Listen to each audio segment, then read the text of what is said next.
Welcome to the LRA's Capitol Connections Update. I'm your host, Will Dubose. We are now in week 9 of the regular legislative session.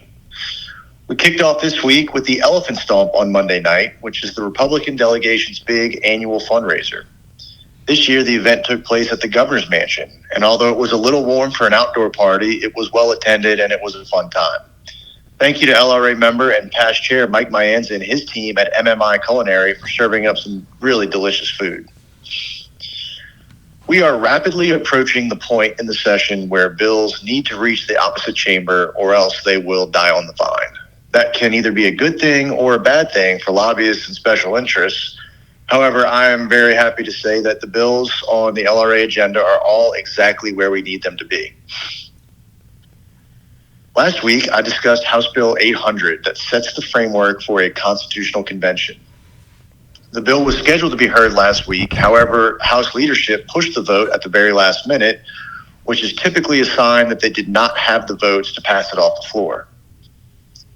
One tweak that we have heard that may be coming is an amendment to set the Constitutional Convention in August rather than have it run concurrently with the regular session.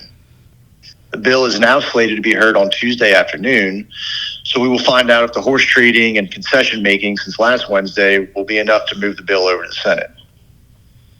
Even if it does make it across the building, it will face an even tougher audience in the Senate, where Senate President Cameron Henry has quite often voiced his concerns on the issue. This is also a big week in the Senate Labor Committee.